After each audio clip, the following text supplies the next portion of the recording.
Convido a congregação para ler comigo o texto de Lucas, capítulo 1, versos 30 a 32.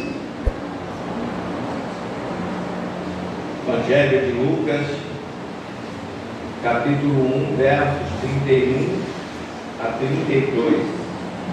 Aqueles que estão em seus lares a nos acompanhar pelas redes sociais possam também receber esta mensagem para esclarecimento maior a respeito do Natal. E o tema é: qual o Natal que Deus quer para mim? Diz o texto: disse-lhe então o anjo: Maria, não temas, porque achaste graça diante de Deus. E eis que em teu ventre conceberás, e darás à luz um filho, e por-lhe-ás o nome de Jesus. Este será grande, será chamado Filho do Altíssimo. E o Senhor Deus lhe dará o trono de Davi, seu pai. Que Deus abençoe em nossos corações esta palavra que acabamos de ler. Toma-nos em tuas mãos, ó Deus, mais uma vez, pela tua misericórdia, e usa-nos para que a igreja seja edificada com esta mensagem, para que vidas sejam edificadas e salvas, e que possamos, ó Deus, ter um entendimento verdadeiro do Natal, qual o seu significado real da vida. Assim oramos e agradecemos em nome de Jesus. Amém. Tomai assento, irmãos. Começamos o culto com a seguinte pergunta: qual o Natal que Deus quer para mim? Cada um, em seu particular, fará essa pergunta: qual o Natal que Deus quer para mim? Tanto Mateus quanto Lucas se revezam em apresentar detalhes sobre o nascimento de Jesus. O Natal ou o nascimento de Jesus está diretamente ligado ao seu nascimento virginal, sua obra redentora e sua divindade. O profeta Isaías apresenta este quadro em dois textos que foram apresentados mais ou menos 700 anos antes de ocorrer o seu vaticínio, de acordo com a profecia de Isaías, capítulo 7, versículo 14.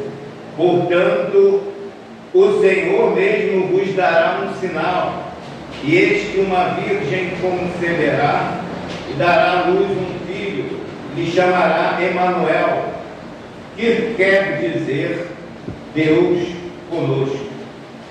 O segundo texto de Isaías está no capítulo 9, versículo 6, que diz: porque um menino nos nasceu, um filho se nos deu, o governo está sobre os seus ombros.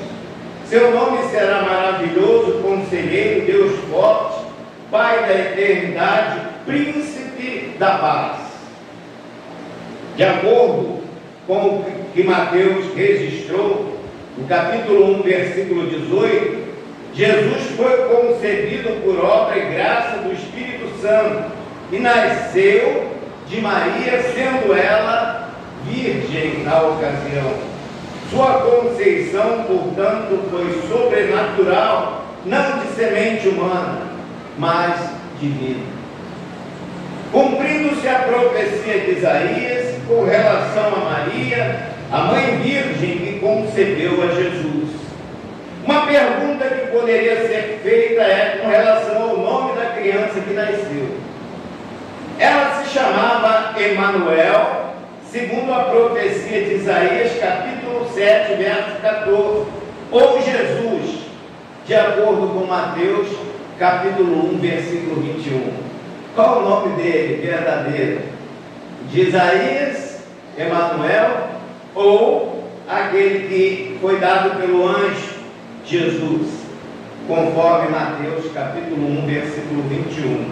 Irmãos, a Bíblia ensina que cada nome de pessoa escrita no hebraico, que é a língua original velho testamentária, possui um significado na vida daquela pessoa em relação a Deus. No caso em questão, Emanuel não seria o nome de batismo de Jesus, mas sim o nome pelo qual ele seria chamado, numa referência à sua natureza divina, ou seja, Deus conosco. Quando Jesus nasceu, Deus de fato se fez carne e habitou entre nós, conforme nós lemos em João capítulo 1, versículo 14. O apóstolo Paulo confirma essa realidade do Emanuel de Isaías ao afirmar em 2 Coríntios capítulo 5, versículo 19, a saber, Deus estava em Cristo, reconciliando consigo o mundo, não imputando aos homens os seus pecados, mas pôs em nós a palavra da reconciliação. O Deus forte de Isaías, capítulo 9, versículo 6, é o Emanuel, corroborado por Paulo em Colossenses, capítulo 1, versículo 9, 2, versículo 9, ao declarar que em Jesus habita corporalmente toda a plenitude da divindade de Deus. E em Colossenses capítulo 1, versículo 15, Jesus é a imagem do Deus invisível, o primogênito de toda a criação. Em outras palavras, Jesus é o Pai da eternidade, Jesus é Deus. Quanto ao nome de batismo, Jesus, consoante o Evangelho de Mateus, capítulo 1, versículo 21, lhe porás o nome de Jesus, porque ele salvará o seu povo dos seus pecados. Jesus é a forma grega do hebraico Josué, que se lê Yoshua, que significa o Senhor é a salvação. Considerando que Jesus nasceu na Judéia, numa das mais humildes cidades de Judá, e que sua cidade natal era fruto da profecia de Miqueias, capítulo 5, versículo 2, levando em conta principalmente os dados fornecidos por Daniel, concernente às 70 semanas do capítulo 9 do seu livro, o texto bíblico sugere que as 70 semanas estão divididas em 3 períodos. O primeiro período cobre 7 semanas de anos, está ligado ao segundo período de 62 semanas de anos, fazendo um total de 69 semanas, ou 483 anos. De acordo com Daniel, capítulo 9, versículo 25, esse tempo inicia-se com a saída da ordem para restaurar e para edificar Jerusalém, vai até o ungido, o príncipe. Ora, começando a contar do tempo das 69 semanas de Daniel, a partir da ordem que ocorreu no ano 445 a.C., dada pelo rei Artaxerxes da Pérsia, e Neemias, conforme os registros de Neemias, capítulo 2, versículos 5 a 8, chegaremos à época do Messias prometido e esculpido em Daniel, capítulo 9, versículos 25 a 26. Ora, de posse desses cálculos, os magos do Oriente, que eram estudiosos, puderam perfeitamente calcular a data aproximada do nascimento de Jesus e a cidade, de acordo com a profecia bíblica, que ele nasceria em Belém, de Judá. Esses magos eram astrólogos ou mágicos. Às vezes o termo incluía os que trabalhavam em outras ciências, as quais na época tinham um pouco a ver com o espírito científico e incluíam a superstição, a magia e até a impostura, como só ia acontecer nos tempos odiernos. O comentário que os antigos teólogos fizeram sobre essa cena em que os magos se deslocaram do Oriente a Jerusalém e perguntam: onde está o recém-nascido rei dos judeus? Porque vimos a sua estrela no Oriente e viemos adorá-lo. É que esta cena representa a astrologia e a magia curvando-se perante Cristo, reconhecendo que a iluminação de Cristo dissipa as trevas da falsa sabedoria. Lendas populares atribuíram nomes a estes magos, fazendo deles 3 reis orientais. Talvez o número de presentes levaram a essas conjecturas, porém a Bíblia é silente em relação a esses absurdos, a essas lendas. A Bíblia não diz tratados de 3 reis magos, mas uns reis. É bom frisar isso, porque muita gente está sendo enganada ao tomar conhecimento dessas inverdades que são propaladas em tempo e em fora de tempo. Quanto à estrela do Oriente, o astrônomo Kepler calcula que se tratava da conjunção de Júpiter e Saturno na constelação de Peixe, no ano mais ou menos entre os anos 5 a 7 a.C., data real do seu nascimento. Agora, de posse dessas informações preliminares, podemos voltar ao início para nos reportarmos à pergunta que foi feita: qual o Natal que Deus quer para mim? Qual o Natal que Deus quer para você, meu irmão? Ao ler os primeiros versículos do capítulo 2 de Mateus, percebemos que estes magos estavam procurando Jesus para adorá-lo. A estrela prometida em Números, capítulo 24, versículo 17, foi alvo da visão dos magos. Os magos estavam buscando a Jesus com real interesse. Primeiro, levavam meses em viagem, enfrentando frio e tempestades. Muitas vezes, o crente não quer sair de casa para adorar a Jesus, porque está chovendo ou porque o sol está quente. Mas esses homens enfrentaram tempos adversos, difíceis, e se deslocaram meses até chegar ao local onde Jesus estava para adorá-lo. Em segundo lugar, Jesus é o centro de atenção daqueles estudiosos. Eles se concentravam em Jesus para aprender mais a respeito da sua história. Terceiro lugar, deixaram o conforto de suas casas para irem onde estava Jesus. Quarto lugar, aqueles homens haviam feito a maior descoberta das suas vidas, que é o reconhecimento do senhorio de Cristo. Natal, que Jesus quer para nós, começa com uma profunda vontade de se estar com Jesus, como aconteceu com aqueles magos.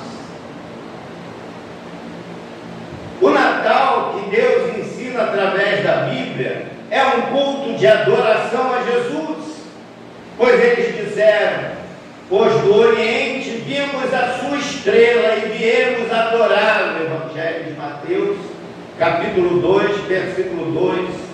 E no verso 11 do mesmo capítulo está escrito: e entrando na casa, viram um menino com Maria, sua mãe, e prostrando-se, o adoraram. Em nosso Natal, Jesus deve ser adorado.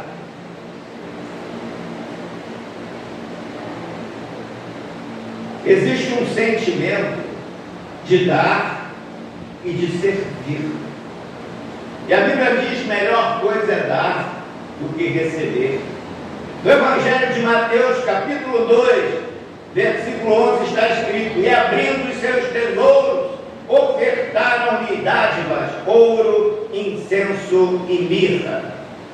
Irmãos, Aqueles homens procuraram Jesus e o acharam. Quantas pessoas estão procurando Jesus em lugares errados, onde ele não está, e por conta disso não o acham? Assim acontece com qualquer ser humano, mas quem o buscar no lugar certo, de todo o seu coração, certamente o achará. Isaías diz: buscar ao Senhor enquanto se pode achar. No capítulo 55, versículo 6, ele diz isso, e o profeta Jeremias, ele afirma: e buscar-me-eis, e me achareis, quando me buscardes de todo o vosso coração. Jeremias, capítulo 29, versículo 13. Bem, depois de adorar, os magos deram presentes ao rei. Observem que eles não procuraram Jesus querendo receber dele alguma coisa, mas para dar, para doar ou incenso e mirra. Irmãos, quantas pessoas só procuram a igreja querendo receber vantagem, querendo bens materiais, querendo arranjar emprego, querendo curas de enfermidades, vão aí só para tirar da igreja, para receber alguma coisa. Por que não vão à igreja para agradecer ao nascimento de Jesus, que veio ao mundo para salvar as nossas vidas, que deu a sua vida lá na cruz do Calvário, derramou o seu sangue por amor a todos nós? E até crentes que conhecem a palavra de Deus negligenciam esta missão de estar diuturnamente na presença de Deus, de sentir alegria, como diz o salmista: alegrei-me quando me disseram, vamos à casa do Senhor. Mas parece um fardo ir à casa de Deus. Lendo a história da igreja primitiva, nós vemos que os crentes, eles se alegravam todos os dias de estarem no templo, partindo pão, orando e aprendendo a palavra que era ministrada pelos apóstolos. Hoje, alguns até reclamam porque tem culto no meio da semana, quarta-feira, e é um peso chegar à casa de Deus nesse dia, porque tem outras obrigações. Domingo vem só pela manhã, não vem à noite. Se vier à noite, não vem pela manhã. E alguns nem vêm de manhã nem à noite. Esse é o quadro atual. Em Atos capítulo 10, versículo 35, coisa mais bem-aventurada é dar do que receber. Em quarto lugar, estes homens tiveram as bênçãos pela presença real de Jesus em suas vidas. Nós recebemos bênçãos incontáveis de Deus quando Jesus se faz presente em nossas vidas. Regozijaram-se com grande alegria, desfrutaram da paz que havia naquele lar, com a presença de Jesus. Nós só podemos ter alegrias verdadeiras com Jesus Cristo em nossas vidas. As alegrias que experimentamos no mundo são efêmeras, são passageiras, algumas falsas. Muitas pessoas se alegram no vinho, se embeberam. Alegrias falsas.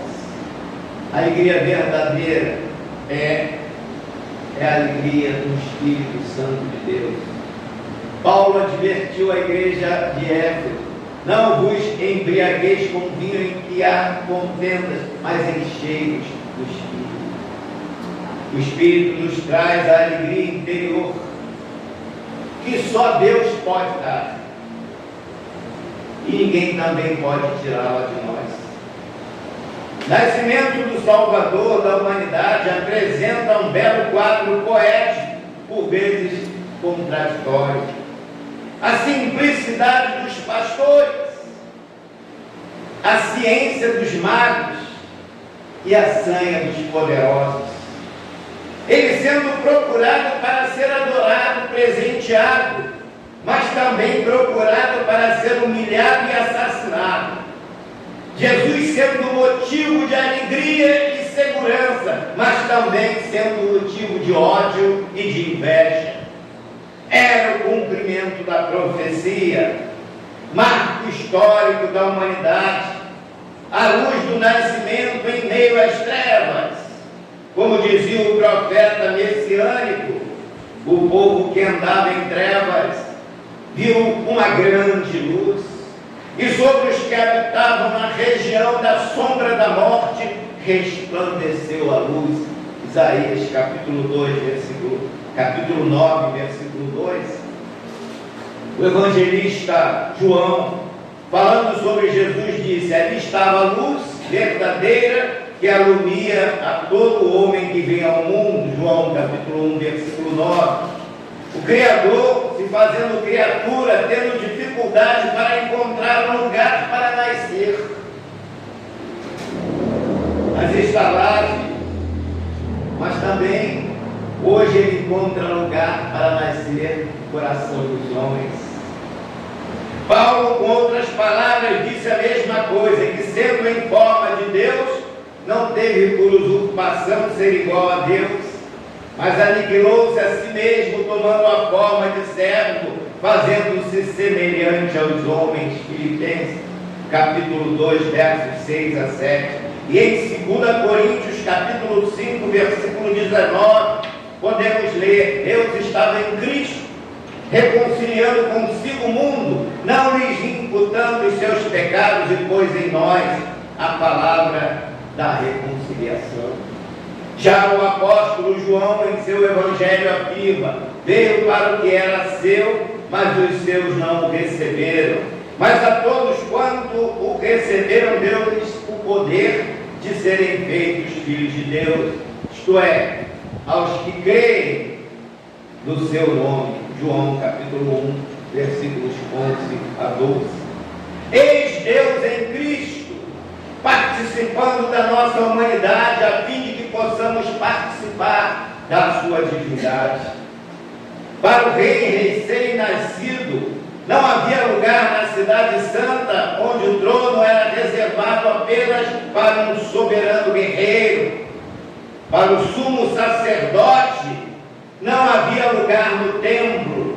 Para o profeta, não havia, no meio da hipocrisia, a mensagem da graça divina. Para os seguidores do menino, na manjedoura, não havia lugar no mundo adverso e hostil.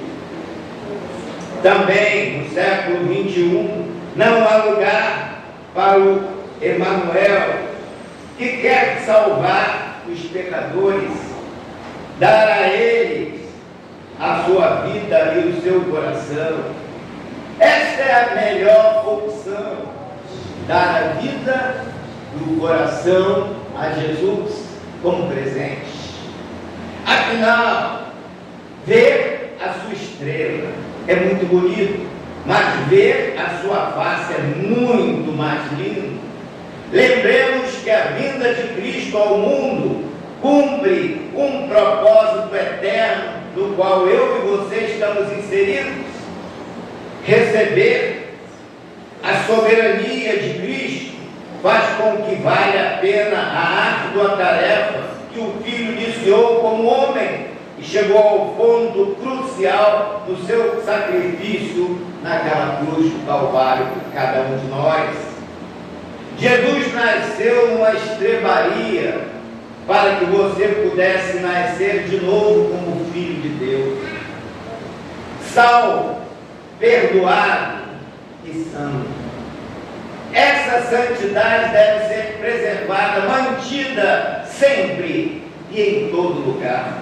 Como diz o texto bíblico: sede santo, que eu sou santo. O apóstolo Pedro, ele insiste na santidade ao falar à igreja que nós devemos ser separados do mundo, do pecado, daquilo que ofende a Deus.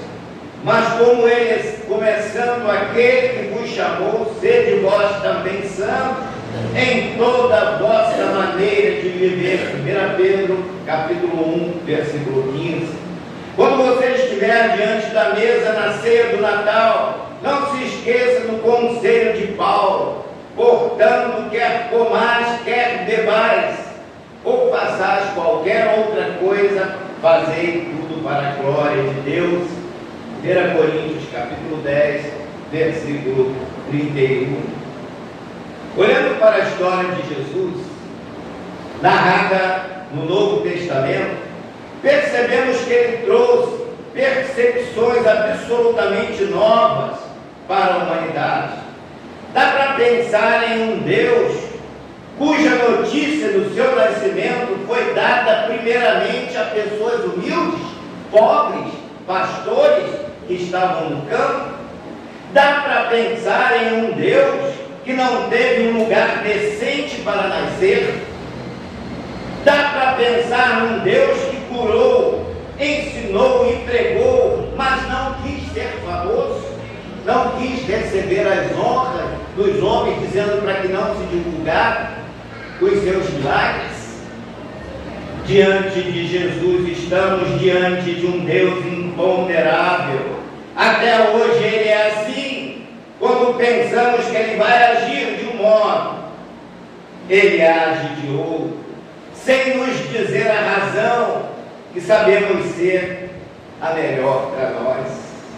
Assim, se Jesus, o imponderável, não tivesse nascido, não conheceríamos o Deus que se fez presente em nós, em nossas vidas. Todos os deuses criados pelos seres humanos moram longe, gostam de posar de inacessíveis. Com Jesus é diferente. Ele é o Emanuel, que quer dizer o Deus presente. Por isso, um contemporâneo escreveu que ele habitou entre os homens, cheio de graça e de verdade. João, capítulo 1, versículo 14. Jesus é Deus presente em nossas vidas. Natal quer dizer que nunca estamos sozinhos se aceitarmos que Deus se faz presente. A celebração do Natal, portanto, é uma recordação.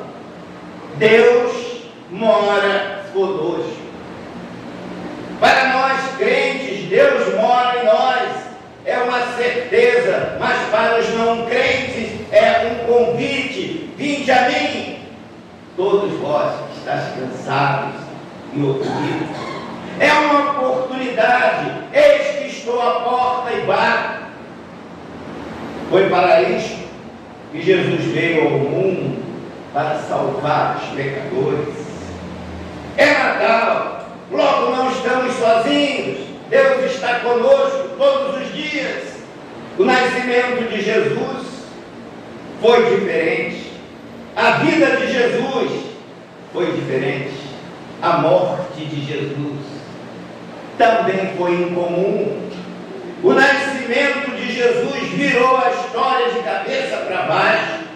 Ele não nasceu num berço palaciano, mas numa manjedoura em casa emprestada. Dá para pensar num Deus que, tendo deixado a habitação dos homens, deixou a habitação dos céus, veio habitar junto aos homens, deixou tudo que tinha a sua glória para ser perseguido aqui pelos homens de maneira cruel. Dá para pensar num Deus que volta para a sua casa a fim de prepará-la para nós. Se Jesus não tivesse nascido, viveríamos sem esperança. Não precisamos mais tatear nas trevas do desespero e da incerteza. Nossa vida presente está guardada em Jesus. A vida tem sentido. Jesus Cristo é o sentido real da nossa vida.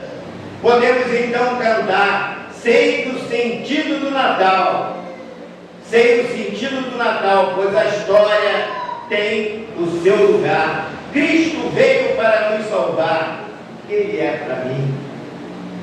Mas agora o meu lado está. Cada dia sinto cuidar, ajudando-me a caminhar. Tudo Ele é para mim. Não precisamos mais ignorar o que nos aguarda no futuro. Nossa vida futura está guardada em Jesus Cristo. Um dia voltaremos a nos encontrar lá nos céus, ou aqui na terra, quando Ele vier buscar a igreja gloriosa. Vai ser então só festa, festa espiritual, diferente dessa festa que o mundo apregou ao Natal, e muitas pessoas são seduzidas por ela, até crentes, infelizmente. Esperança é ter alguém esperando pela gente. Jesus espera hoje que o aceitemos como Salvador e Senhor, para nos dar vida com qualidade, agora e no futuro. É Natal, logo podemos viver na luz